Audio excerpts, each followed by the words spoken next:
Hello guys and welcome back to the SA DPC. We're still here with Div 1.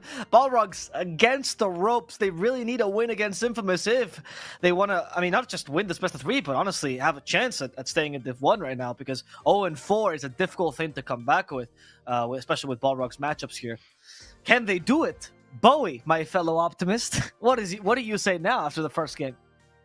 I say do not pick Cotto, and I think all of the other games that they played, it felt like they were playing really aggressive, and the Cotto just makes it really hard. Like you think in a good game where your DK just gets that fast blink and you're just jumping as DK, Cotto just chakra magics and you burst people, it's fine. But in that game, I feel like the DK, it's not the greatest matchup, DK versus Storm. I think Lacoste touched on how it definitely got better for Storm over the years, but they had decent lanes, but Cotto just makes the game way too hard. So anything different is good, but we already see Cotto Senking on Infamous, and if they win, that's gonna be the ultimate slap in the face of we're the better team. Oh, they're kind of exchanging drafts this time, with the Hoodwink being picked now on Balrog. That's interesting. What do you think, Lilith? Are you sold on this Cotto Senking? Are you more sold than what the opening was for Infamous last time, or for Balrogs? I think it's just better for Balrogs because they can't even pick Cotto, because even if they want to, right? Because Infamous already took it. So last game they were ahead, right? Balrogs are winning every lane. They were top number with every hero 10 minutes. But they actually couldn't mid, get they were. What's up? Besides mid, I think they were definitely winning every lane. Yeah, they were winning the game, but they couldn't really translate that into actually map control, right? I think that had to do with the double blink thing and this CK offlane hero. I think if King Tech is playing Sand King, he can't get Sand King, right? He's not gonna be able to get Mars. If you're just playing a regular hero, like a strength hero that blink initiates regularly, not like the CK meme where he just blinks in, he uses the stun, which is really hard to hit. 10 seconds He barely ever got a blink stun right that game. I think if you play something more normal, I think they have a lot better chance. I don't think that game was that. It was bad after 15 minutes, but until 10 minutes, they were winning the game pretty convincingly. They were winning lanes. Here, I have a question for you, Les, by the way. I know you've talked about this in the panel, but I'm going to ask you again. What do you think of first phasing a Tiny right now? Yeah, I'm a little bit skeptical about it. Especially, I think Infamous, they flex the Sand King, right? I think Alone plays at mid. I've already seen him play it. He does, yeah. Yes. So especially, I think Tiny carry is good when you see the offlaner 100%. And then you can pick Tiny according, right? Because then you at least know what you're laning against.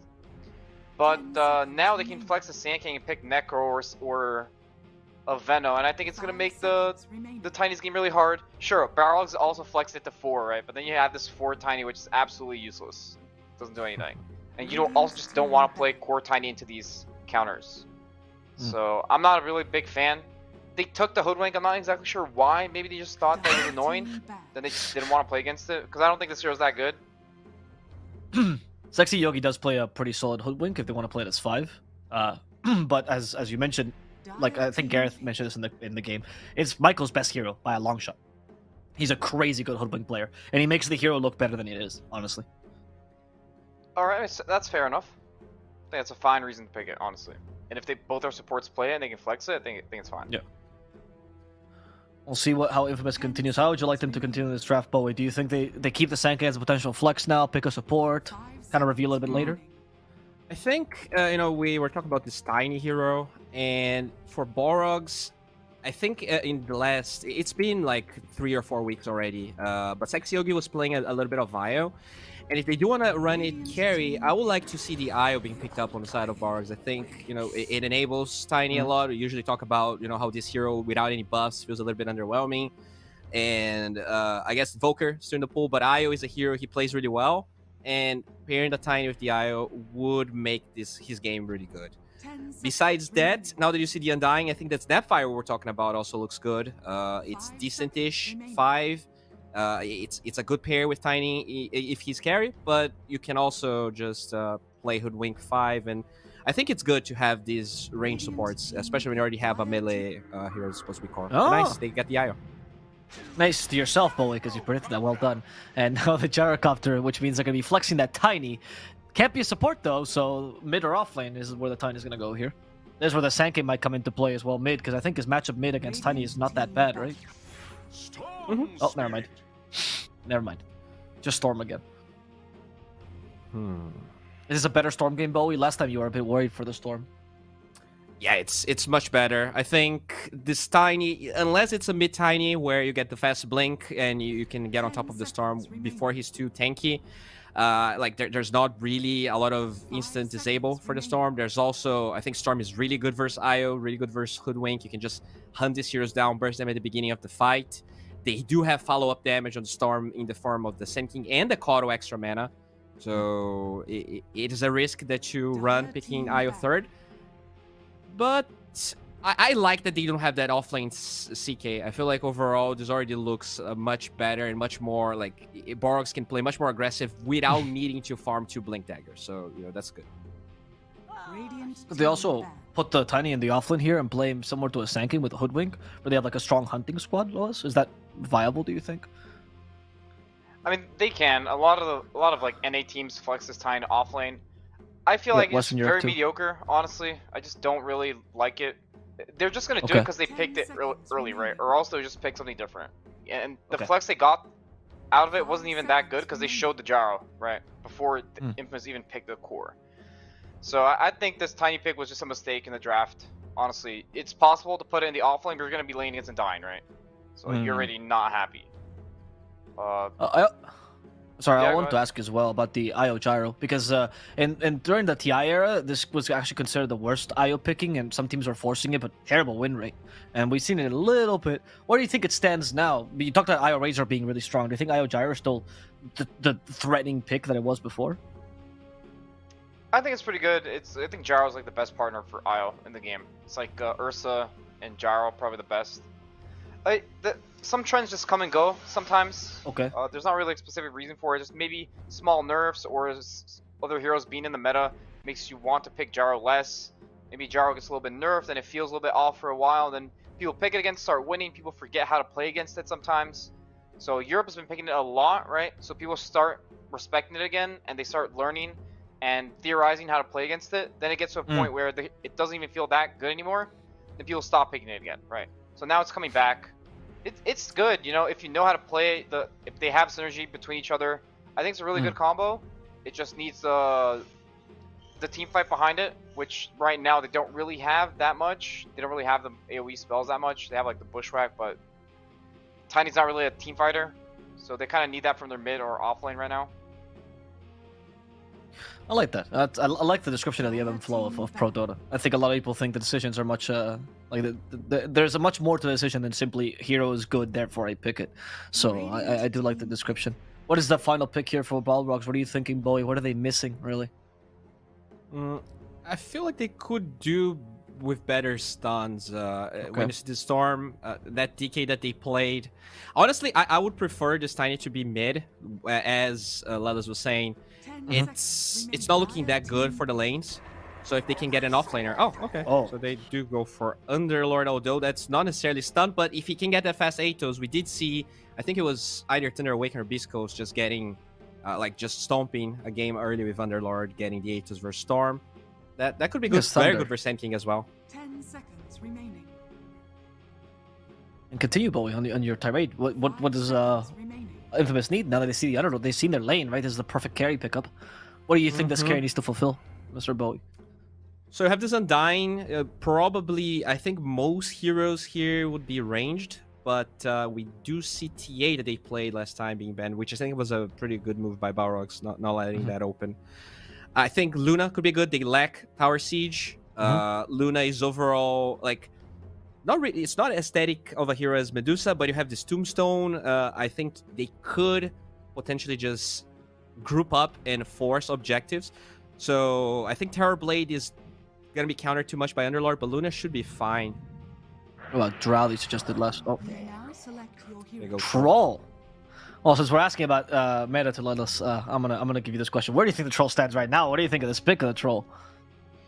I mean, I think the way they picked it was good. They last picked it, right? Okay. So then Yeah. they don't get to play against anything random. So I think it's a good troll game. I don't think they really have that much stuff.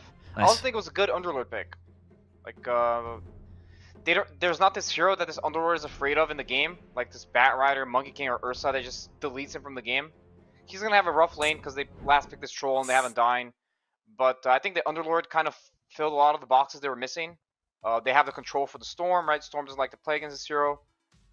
But I also like the troll pick. I think it's a pretty decent troll game. Like he can just BKB, go on top of the Gyro. It's one of the better matchups I think against the Iron Gyro. I was thinking about them picking a Scotty hero, but the troll also gives him tower damage and early Roche. Are you leaning towards the Infamous then, because of the troll pick?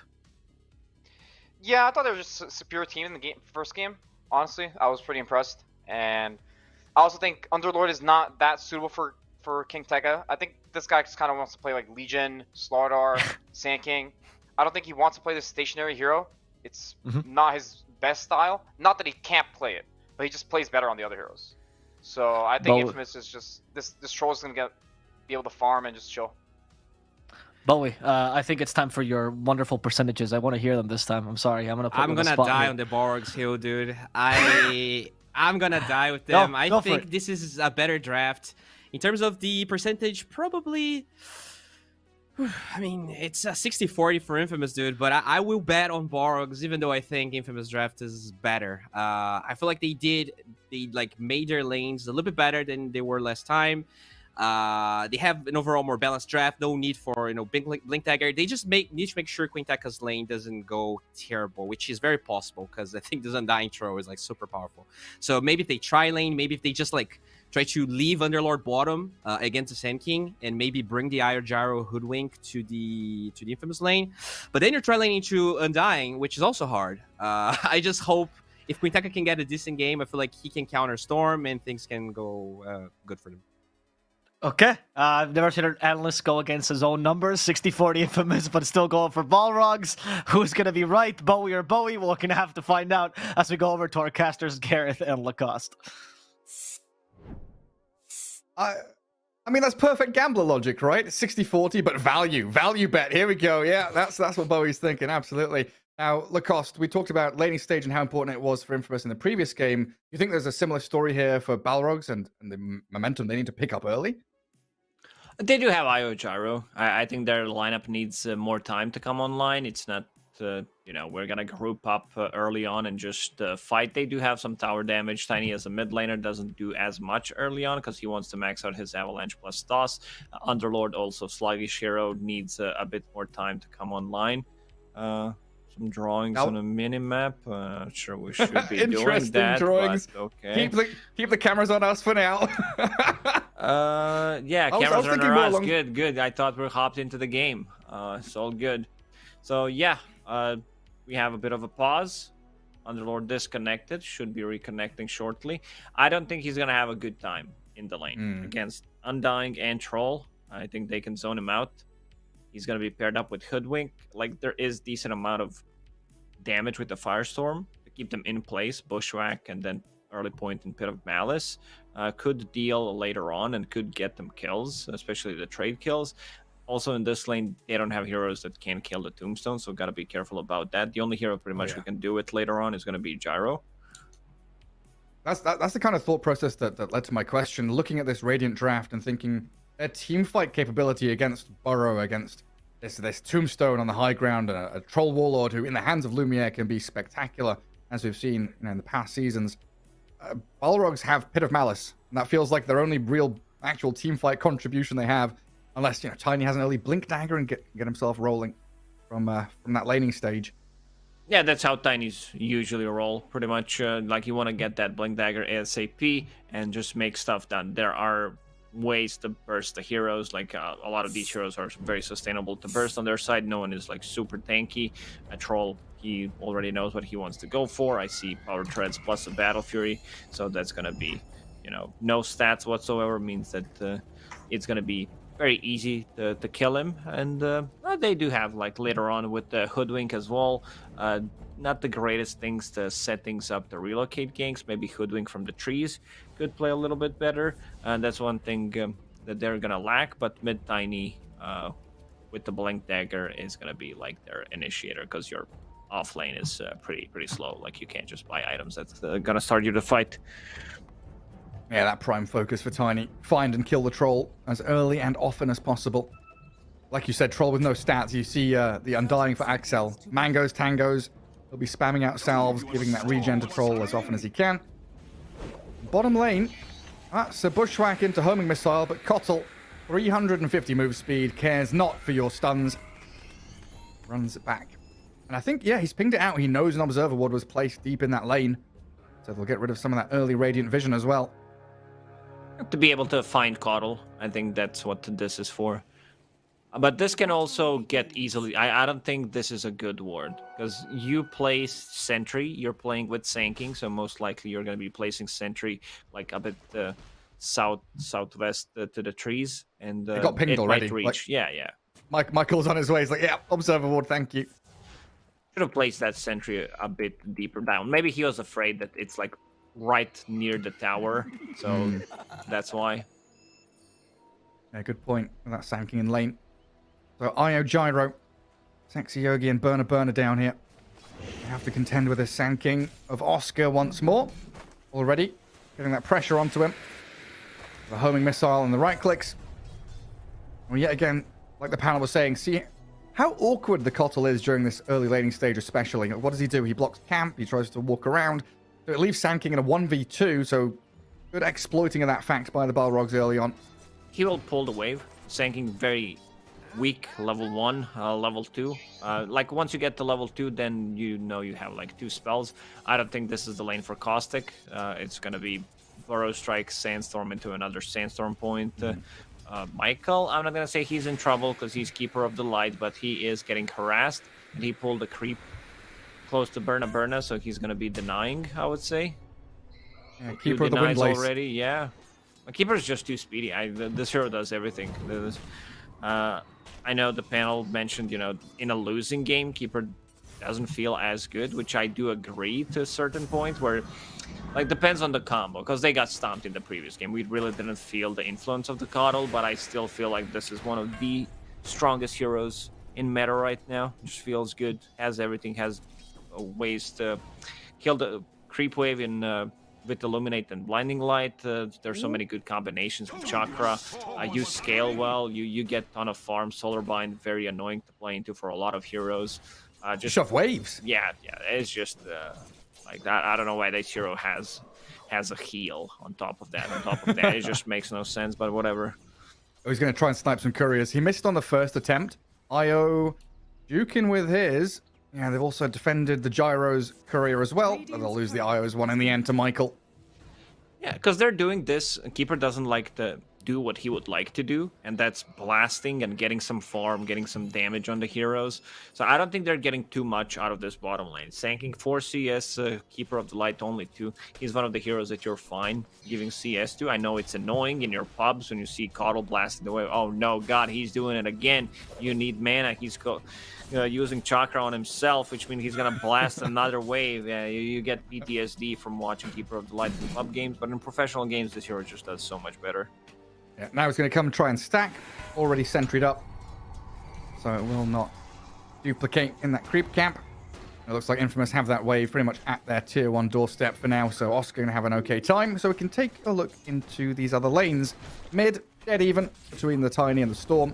I guess an additional wave for RoboZ, so he'll come out a couple of CS ahead. The Glyph from Alone. And that Vortex making things a little more difficult for him. And this is Tiny Blink Rush, it looks like. He's got Bottle Stick, Brown Boots, then we expect the Blink to come straight after. No messing around. Should be a Blink, yeah. Just to be able to get that ball rolling as early as possible. He is getting decent amount of CS. Much better matchup, I would say, than Dragonite. Dragonite, has that built-in region, so that's why we see Tiny is struggling in terms of not being full HP, but he does better job at CSing. Well, they're keeping Oscar on his toes, forcing him to use that stick. Gyro's CS still looking pretty good in comparison. In that top lane, Axel in the Pit of Malice, Soul rips up, doesn't have himself a stick. He's being chased back by Queen Tekka, but 290 move speed, has the Firestorm to finish it off. Claim that first blood in the top lane. He was bringing a lot of consumables. I would love if he had either a stick or Boots of Speed. I think Boots of Speed starting item on Undying is very strong. You can chase them down, you can just go for them, and if you like get the trade, even if you die, your troll gets the XP, you still come back, you buy some mangoes, you come back to the lane, and you still have Boots of Speed, so you don't have to worry about that ever. This feels like the classic Butler Undying, right? Buy mangoes, buy salves, keep my carry safe and sound. Lumiere with his own stick and self-sustaining that lane for as long as he likes. Maybe even turning onto ZXC here. That decay finishes him off. Squishy little hoodwink. Maybe even a play onto Queen Tekka. Ranged axe is slowing him. That decay going on him. Undying pops the stick. It looks like he should be okay under his own tower.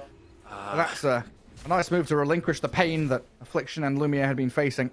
Yeah, the creeps are a bit too far away for Soul Rip. Wasn't enough damage. Well, that Illuminate Burrow Strike. That's a good play onto Sexy Yogi. That Caustic also popping, but the tether away.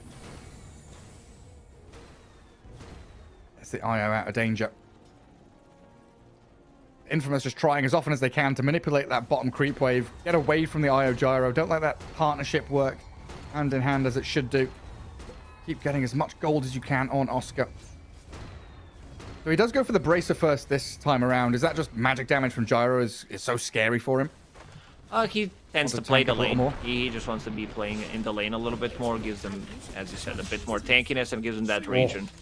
Good bait by Robo-Z on the mid lane. I saw him just staying very low. Storm was toying with him, going very ham, just using the ball lightning short distance to get try to force him to use the magic one, and if he did, then finally Hoodwink gets his spells off and they get a kill. Dire's courier has been It does leave Queen Tekka top alone. Lumiere has chased him out of lane already. While Oscar and Sexy Yogi in the jungle. Still dragging these Radiant creep waves around. Under a sentry now, though, Oscar. Has to Burrow Strike the IO and get the kill. Damage from Caustic, man. It surprises you. It's just insane how much damage it does. This is when you ping it. If you're in a pub game, you're like, okay, Sanking just from 100 to 0 me in one Burrow Strike and Sandstorm. Pop goes the IO. Still looking pretty good across the board for all the cores in this game. Get even in terms of net worth and kills as well, of course. 7 minutes in. Alone gets an Observer Wood takedown. Thanks to Affliction Sentry. And we've got Kotl stacking up big time in the triangle as well. Bottom lane, Oscar did a very good job. He connected 2 waves, so he got a lot of value from it. I think he's fine here, unless Tiny shows up. Let's see, Dust is... They do have a Sentry. Okay, he's dead. And they've got Bushwhack as well, so we can't really burrow into the trees to try to TP. ZXC was holding in spells for as long as possible, and now, like you said, Tiny shows up.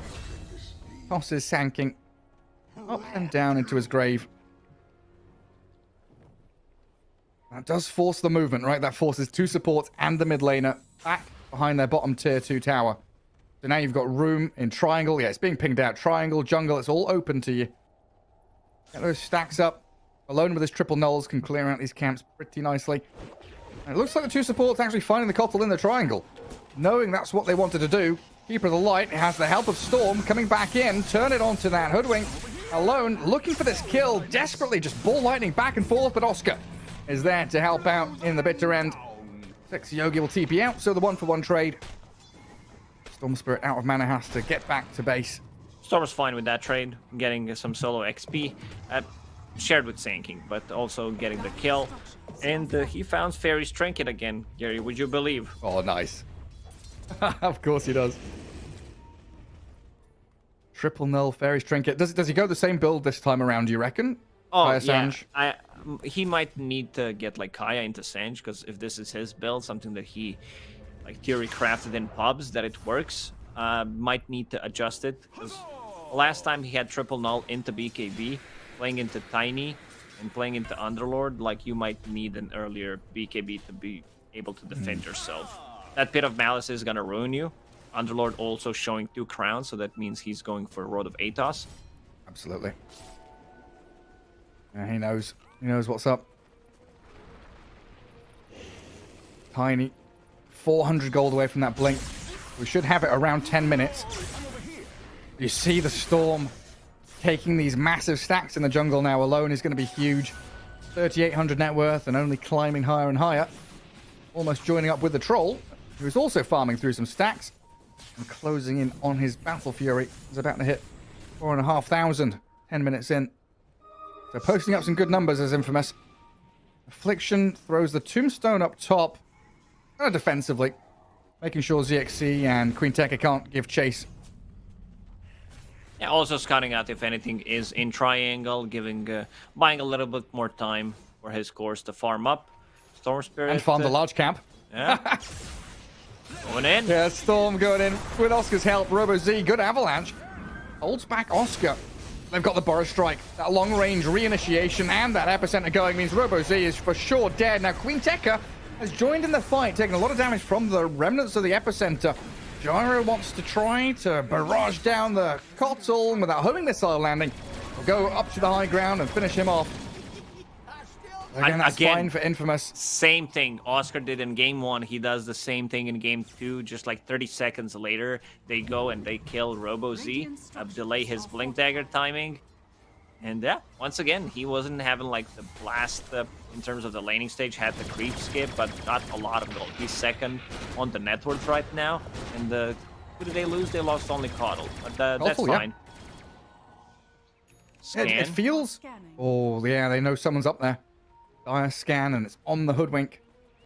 Sitting on top of Hoodwink. Hoodwink's not moving. Do they see that Observer get placed? Yeah, they definitely know it got placed now, so Storm moves across instead to the Gyro. Tombstone, Burrow Strike, easy pick. And now pressure onto the tier 1. I want to talk about the skill build a little bit. Gyrocopter, 4 points of Rocket Barrage. I think this is fine if you're like dominating, if you're actually playing in the lane, but they were creep skipping. Like he was not fighting anything, and this forces you into an awkward spot where it feels like you need to fight. So we saw him go to the mid lane, he joins the fight, they do get a kill. Top lane, big zip from Storm. Queen Tekka just hiding in the tree line. Cutting through, a little path for himself. Affliction's gonna find him though. Storm has no mana, so they can't go for it. And they're relocating up. They want this Undying real bad. Who's coming? It's Tiny IO. Alone says, thank you very much. I've not been baited in, my Undying. Yeah, so let himself die. My point is, look at Gyrocopter. Like he can't farm the ancient stack. This is gonna take a while. Even with Rocket Barrage, 2 points in Flag Cannon, it's just difficult. It's very also mana consuming. So yeah, this just takes too much time, I would say, to farm up, because there's no IO. He also didn't have Flag maxed out. He's gonna have it. I just feel, you see that Sankin's gonna creep skip. You leave Rocket Barrage 2 points. You get that Flag out. It's all about you getting farmed. Yeah, it feels like a Hoodwink. An easier pick could not have been made. Now Queen Tekka trying the TP home, knowing there's no Burrow Strike. So yeah, he'll be fine. There seems like a common theme between Game 1 and this one, where Infamous, every move they make seems very confident, calm. They know exactly who they want to kill and how they want to kill them.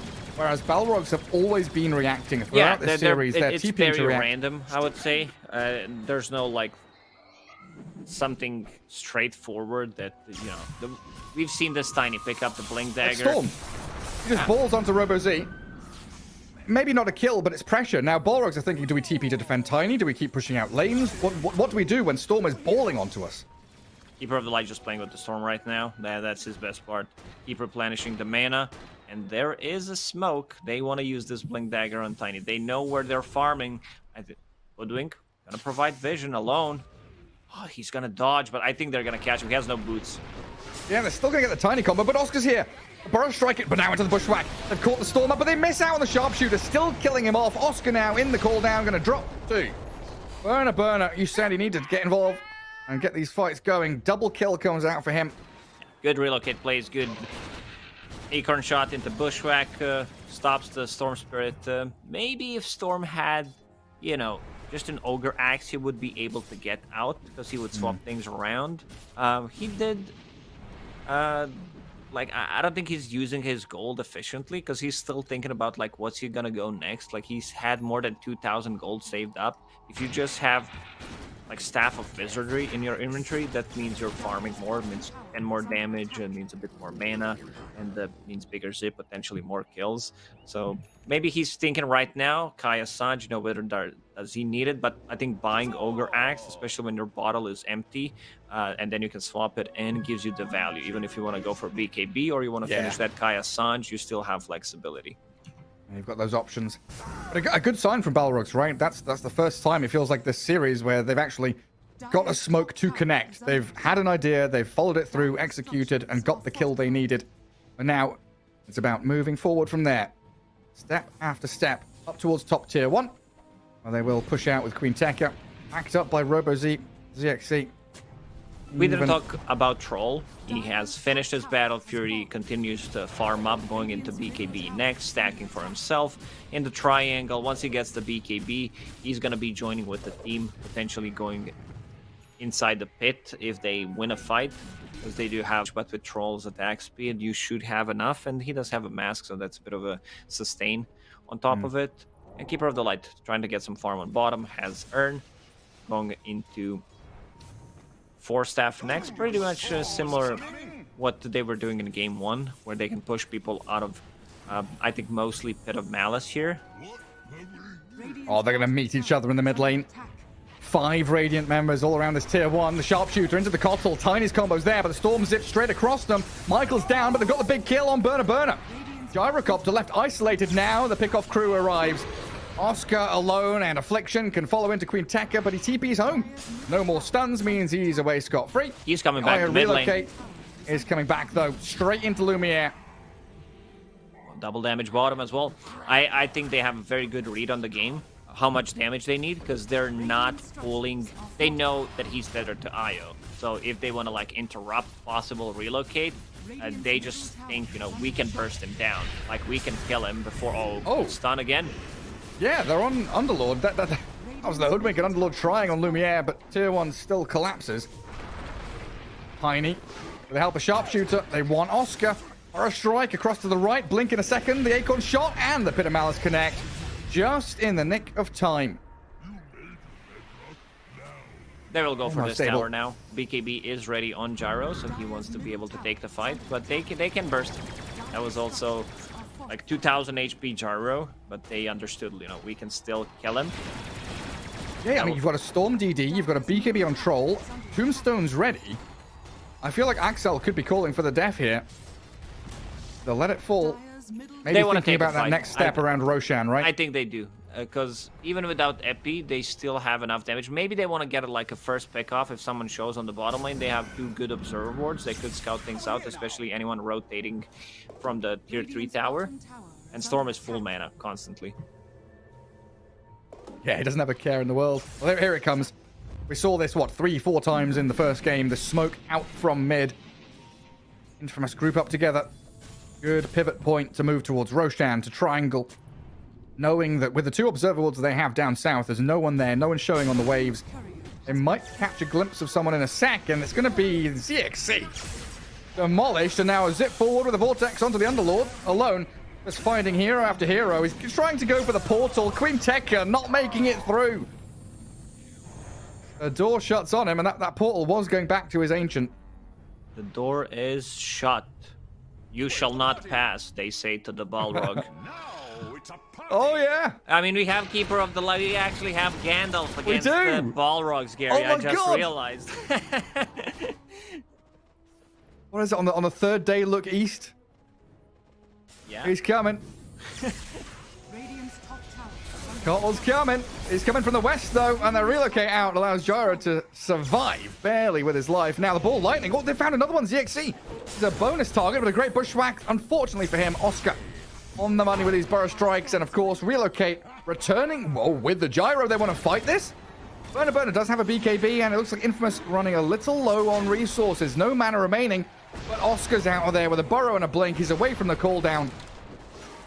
And Axel, even with a high ground Tombstone, he's got 3 heroes surrounding him. Storm wants to fight under Tomb. It's a great one, but he doesn't really have the team close enough to him.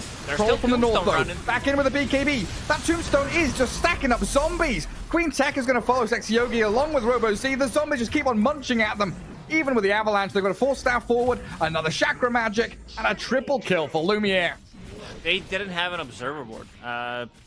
I'm not sure if... Yeah, Hoodwink was dead, so they couldn't even sharpshooter on the high ground. That was such a big play. In a lot of these situations, you just get destroyed by Tombstone if you don't have any kind of vision for it.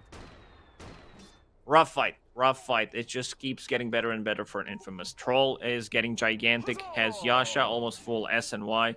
So next fight, I think they can turn that into Roche. Yeah, I saw that Tombstone, and my immediate response was, they want to fight under this. It's such a perfect Tombstone, and then it's like, Storm doesn't have mana. But wait, Storm has a Kotl. Sand King has a Kotl that can keep these Burst Strikes coming. Alone. Closing on his BKB with that Storm Spirit now. And pretty good game. Not as spectacular as game 1, but still 2-2-9. And a force to be reckoned with. Holding on to that Fairy's Trinket, even 20 minutes in, of course. Where do we stand with Gyro? Aghanim Scepter is a point booster away from that Crystallis BKB wand. Early game fighting build along with the IO. Back into Ags. It could still be scary. It could be. Gyro does deal a lot of damage once he gets to that Aghanim Scepter. And yeah, you said point booster away from it. Still, they need to respect the Storm. Look at his item. I mean, it's just so well coordinated. Everything's purple. Bit reddish as well. Going into BKB, just a recipe away. Once he gets that recipe, I don't think he needs to be afraid of anything unless he's the one like getting the jump. If he gets jumped on by Tiny plus Hoodwink, there is enough damage to burst him, and of course Gyro being around. Say well coordinated. I think that top middle null needs to be bottom left slot, but maybe that's just me. Storm had the vision from Michael's Kotl. On we go to ZXC's Hoodwink. The toss-up actually kills the Hoodwink, basically, as Alone is on the Tiny now. They've got so much mana just batteried into this Alone Storm that they can go more and more and more, diving deeper with the Ball Lightning. 3 seconds to relocate, 2 seconds, 1 second. Damage, goal! Still comes. Lumiere gets the takedown, finishes as the IO. Lumiere is in the spot to kill Io whenever he relocates. They do have the heals coming out from Keeper of the Light, heals from Soul Rip, and pretty much infinite mana on the Storm Spirit. Alone picks it up, setting up things on bottom lane. They want to jump. They want to get the Epi. If he stays for another wave, he's straight up dead. Let's see how he reads the situation. Oh, he wants to go for another wave. Can I pierce BKB? He's going to BKB TP. Oscar, Burrow, and Sandstorm now Alone. He's coming with a Vortex. Gyro's half HP. He's got the IO to back him up, and Alone's out of mana. Aegis might actually get claimed here. The 4-staff to high ground is a good one, and the dodge on the homing missile even better. The gate has arrived, and Queen Tech is in. The Hoodwink misses the sharpshooter, but look at Lumiere. He's popped in for a bit of a battle as well. Storm respawns out of that Aegis, and they will clean up. Easy as you like on the IO now, and Ball Lightning off to the west. ZXC caught in the trees. Poor little Hoodwink has no bushwhack and no way to escape. Surprised they decided to take that fight. It was a bit rough, I'd say. Just the play there was BKB TP out. You know, try to make something done on the other side of the map. Infamous playing extremely fast right now. And they do have a tier 1 tower on bottom lane, so they were able to TP down and still go for some kind of a play. Storm did lose Aegis, has a BKB right now. Bottle did pick up the shard, so we'll have a recall as an ability, so they can he can recall somewhere on the side, sit inside the trees, and go for the play with him. Yeah, there's double BKB. Pretty massive threat. And Lumiere's only used 1 charge. Didn't even feel the need to use it the second time. And they got involved in that fight bottom. Burner right now. Thinking about how many items he needs to be a relevant carry in this game. What do we go on the Gyro? You need Satanic, you need Daedalus, you need... Oh god, we need Queen Tekka to not die, but he's been caught out. Snapping across the side of the map with a relocate. Burner and a Sexy Yogi. They're making a meal out of this, but now the Gyro, he's left alone here. Under the Sandstorm, Oscar looks like he still might drop, but no, he's got a Burst Strike back on. The Gyro just out. CXC chased by zombies, and so is RoboZ. That's a good bushwhack. Storm very low, but he's got the Kotl to keep that mana flowing, and he'll keep on going straight back on the Tiny. Another burrow from Oscar. They've got the Hoodwink nearby, but Oscar's under the Sandstorm. They're invis and hiding, and Affliction will arrive with their final touch of the Decay. All this time, Lumiere's like, oh, you're fighting, guys. Shall I join? No. I'm going to push bottom tier 2. You have just 4v5 them, wipe them off the face of the map, and Infamous looking incredibly good to take game 2 and the series. Michael he has one job in these fights: take care of Storm Spirit. When he's BKBs down, use a 4-step, give him mana in between, heal him up with Urn of Shadows, heal him up with his form. It's just there's so much that this hero does, like completely different from what we've seen in the previous game. It's not about just giving him mana, it's also about refreshing the Vortex, which is 14-second ability, and with Keeper of the Light, it almost has no downtime. You go in, you pull someone, and then 8 seconds after, you pull him again.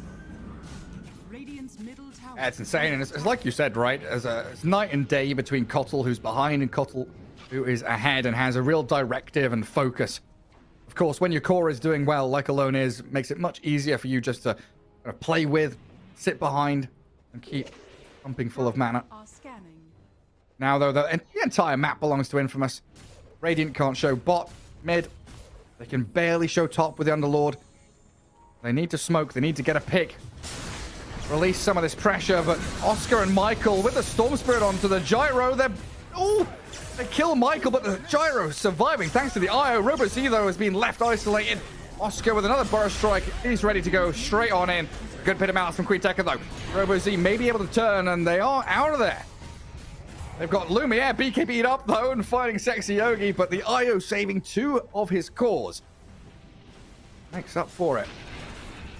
At what cost, Gary? They can't leave the base. Right now, it's very difficult. They do have not just a full Basher, it's a full Abyssal Blade on Troll, who's level 24. Lumiere just having too good of a game. So you can't, Mental. like, you show on the lane, like, here Oh we my go. God. What do you mean? What do you mean, here we go? He's gone. There's no go. It's already done. I'd say Hoodwink. pretty spectacular performance by all 3 cores. Again. Yeah, pretty much. The supports are also doing really well. It's just the cores, they get more credit for what Gyro. they're doing. No Gyro, please don't die again. Burner. Won't press BKB yet. They're trying to get back on Oscar, but here comes Alone. BKB now from Burner. Looking for the Oscar Sand King, but he's Glimmer Caped and he's fine. Storm Spirit still full mana, full HP. Goes on to Queen Tekka. Vortex back. The IO going to get double Burrow Strike in because he came to save the Underlord and still will drop. I wouldn't be surprised if they call it. Maybe they think, Gyro pretty similar to Medusa, so we'll give it another fight. There is not a big item coming up for Gyro anytime soon. He needs to farm up this Satanic. He needs to finish this Daedalus, which is only Crystallis at the moment. And Storm's found another one. Hoodwink, way out in the open. Alone even BKBs to make sure he absolutely gets the kill. He even buys a 4th Null Talisman. He had 3, right? Yeah, he did. And he's always swapping them out. Like, whenever I'm watching Michael give him Chakra Magic, he's swapping his Nulls and his Kaya Sanj into Backpack, getting that extra efficiency from the mana. It's a lot of clicking, Gary. I would be able to do so maybe 10 If you were years 10 years ago. younger. 10 years ago. Right now, even though, if I'm playing pub, if I'm chilling, there's no way I'm putting all that stuff back out and back in again. Maybe 1 or 2, maybe at the early stages of the game, but it's more about chilling rather than, because, new kids are on the block, can't blame them. It's efficiency. It's how it should be done, don't get me wrong. Queen Tekka, that is a long ball lightning. 70% of his HP gone straight from that. Honestly, man, I had the same realization like 2 weeks ago. I was playing Anti-Mage for the first time in a long time, and I realized 5 years ago I would be tread swapping every time I would blink. Oh, Robozy. Okay, that's a dead done. Tread swapping is easy. It's 1 button on bottom. Oscar. That Epi Burrow with Lumiere coming back in. They've got the relocate. I'll leave the IO out there, but Storm, he wants this Hoodwink. Every time he spots ZXC on the map, anywhere and anytime, there's a ball lightning and a vortex with that Hoodwink's name on it. What do you even do? Like, you can't protect yourself. You can't leave the base. Usually you want to play in the trees, but you just can't do it. I just can't be asked with tread swapping anymore. Well, my hero's got mana. I'm gonna use it how I It want. has. I'll buy an extra clarity, right? Yeah, Someone- exactly. Someone will pick Coddle. Someone will have a shovel and give me mangoes. Oh, this recall. They've brought Oscar top and a ball lightning. Oh, burner. Quick on the BKB button. No Abyssal Blade nearby. Lumiere, far too distant. I don't know, Gary. Every single time I see this Underlord, the hero just straight up loses. I think there was one win when I said that it looked good. It did look good, but I feel like East Coast, it's I think. so situational as a hero. They also didn't see the matchup, so I think it's a bit tough picking this hero. It did okay-ish in lane. He got the first blood even. It's just... Like, how do you... My problem with the hero is how do you move around the map with the 335 move speed? I don't know if you should be getting, like, phase boots to be able to move around, but... Fiend's Gate. Yeah, we haven't seen Fiend's Gate utilized to maximum efficiency this game either. I mean, it's also a losing game, so hard to say. Hard to judge from this one. It sure is. But it's very easy to judge from the other 25 games that I've seen Underlord loses. Roshan will respond in 40 seconds. I've just clicked on the Sand King, then looked at the net worth chart and realized Oscar's got 14 grand. He's got Kaya Sanj, Black King Bar, Blink Dagger, Boots of Travel. He's almost as farmed as enemy carry. Yeah, like so often I see this Sand King, like you said earlier on, right? Tranquils, Bracer, Soul Ring, blah, blah, blah, blah. This Oscar guy buys Blink, and then suddenly, out of nowhere, a couple of kills later, a couple of Burrow Strikes in these team fights, he's got 3 items. Because in most of the, like, Sand King usually does die after he got big zipped off. Oh, Queen Tekka, you show on that map, and you just know they're going to come gunning for you. No buyback for 50 seconds either. The thing about Sand King is he usually dies at early stages because he goes in with the Blink Dagger, reposition himself, uses his Burrow Strike and the Sandstorm. And if enemy team is also committing, like, he will most likely die if there's no save. But yeah, he didn't die much, and I think his positioning and just game understanding where he needs to be, not just this game, but also the previous one, was top tier. It was really nice from Infamous just now. They're going to pick top. Michael TP's down to bottom outpost, ready to recall someone with Oscar nearby if they wanted to catch Burner or Sexy Yogi. And that means Balrog's going to have to respond by all TPing out and defending top lane, but Alone is there while Lumiere is taking Roshan, so they get Rosh and a freebie kill. Gary, Undying has Force Staff and Aghanim Scepter. Whoa. I mean, Where did that Ags come from?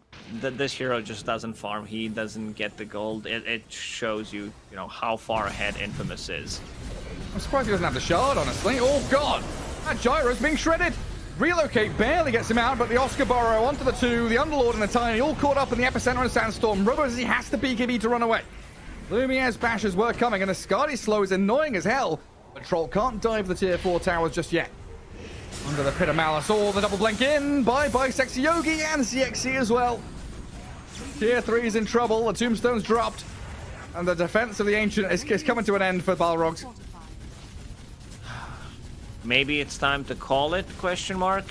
I don't think there's like, no matter how they play or how they played in the previous 10 minutes, maybe even 15, could make a comeback in the game, because it's a really tough one. It seems like the team just crumbled. It feels like they stopped playing Dota for a reason. I don't know. I haven't felt like that in a while about the team, where they just, like, 2 times in a row. They're playing the laning stage relatively well. I'd say not as good as Infamous, because they have a bit more tricks up their sleeve in terms of laning. The bottom lane was not doing so well with Sand King and Coddle. So they creep skip. He got the most farm 10-13 minutes in. He was the second most farm hero in the game, which is pretty impressive considering how well other heroes were doing. And just outplayed him, I'd say. Yeah, it felt pretty much at every step of the way in Game 1 and Game 2 that Infamous were the ones making the optimal, like outright optimal plays, while Balrogs were always reacting or making these smoke ganks that got read or were understood by Axel on that Undying, making the calls, of course. Yeah, looking good for Infamous, not so great for Balrogs, as they've, picked up 1 game win, and this is their 4th series loss so far in Division 1 for the DPC. But we can hand it back to Alvo and the boys to think a little more about how this all went down.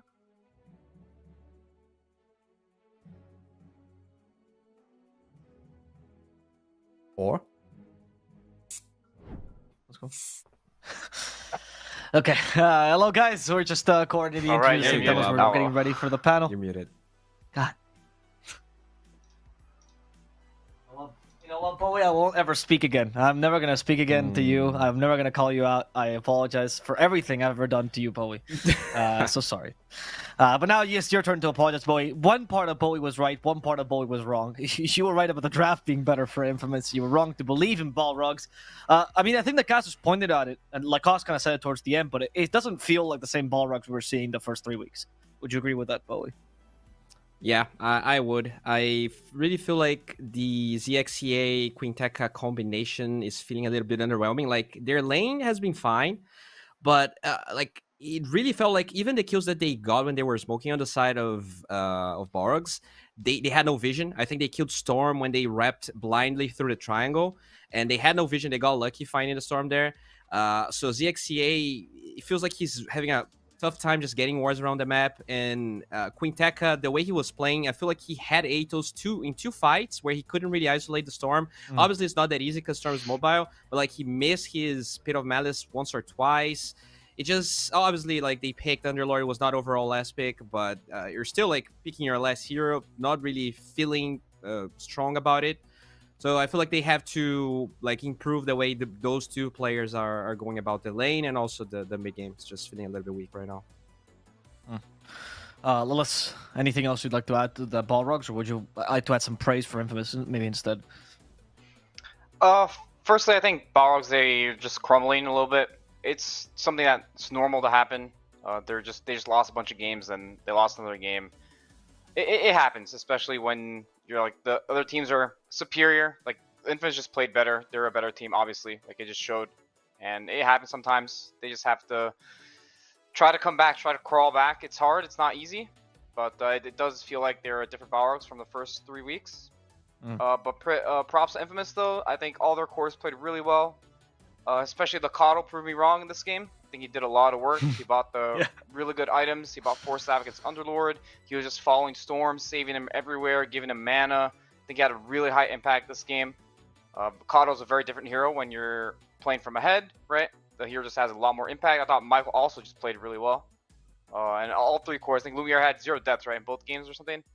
He was just a very spectacular performance, really good. Can I touch on what you said earlier about the crumbling, right? Is it a...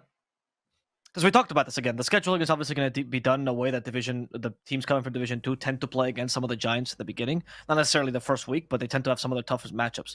I remember that a while ago I was talking to Fear, and he was telling us that when he was on Sad Boys, they got to play against like EG, Quincy Crew, and Undying the first 3 weeks, and then they lost 3 games, and they didn't want to play anymore, and they were just playing because, right? Do you find that's maybe being a little bit unfair? Like that's something that should be balanced out because it's so difficult to come back from 3 losses?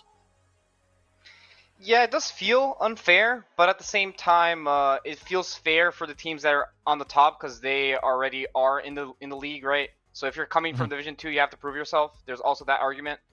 I'm not exactly sure how to make it better. I feel like just straight up randoming the matchups is not good. But I'm not sure. I see the bad point about it, and of course it affects like these weaker teams, but I'm not sure exactly how to fix it. Right. Because I was surprised as well because the mentality, right? Because if you're coming in from Balrogs, do you think their expectations were to like win every single matchup? How is it that like losing to the top 3 teams affects you so much? Because they still have the easier matchups, right? Surely that means something to them. Yeah, it does, but at the same time, just a loss is just a loss. It doesn't really matter if you're... It matters, of course, the caliber of the team you're playing, but when they start accumulating, you kind of feel it. It's if it's like 1 loss, you know, it's okay, like the best team, but it's 3 losses in a row. People start getting stressed, you know. People start saying things they shouldn't say, and then things start just getting worse. Yeah, that's fair enough. You know, Bowie, a while back, a pro player told me that the issue I had when I watched pro teams is I was a fan of them. Pro teams aren't fans of anyone. And if you're a true pro, you just watch each game and they're the same, right? So there's that a little bit for Balrogs, right? You kind of saw that with Beast Ghost. They weren't afraid. So now with Infamous, because they weren't afraid of the first 3 teams, or just any other team to them, now the Infamous, any other team also beats them. What is the comeback idea now for Balrogs, Bowie. What would you suggest to them in these coming weeks when they have the easiest matchups? I mean, I think it's tough, but I think you have to focus on like maybe playing easier heroes. I think we kind of touched upon the Kato in the first game and the Underlord in the second one. I think like you want to stay in Division 1 first of all, because that's a higher chance of getting DPC points, more prize money. So focus on just like winning matches, playing basic, straight up, arroz e feijão Dota, as we would say in Brazil. And sorry, what is that? what does that mean? That's like rice and beans. That's yeah. Okay, interesting. I think like just doing that is probably should be their focus for sure. Like no, don't get dropped. So just take all of your next games as serious as possible, and just try not to go too crazy. Probably. But another thing I wanted to touch upon is Michael, right? He really, we kind of were I guess we didn't talk at the end about him. I think he played really well, and I definitely felt like he was a downgrade when he was removed from the team. So it's nice to see him back and them just being like looking so good. Yeah, let's talk about the additions. Actually, it's just not Michael, but Oscar, obviously, that got added to the season, and he showed up today in both games. No, that I'm not criticizing you. I'm saying that because it's a segue, because we have an interview with Oscar himself here. And so he's going to tell us a little bit about his transition into being with Infamous. So let's go over to that.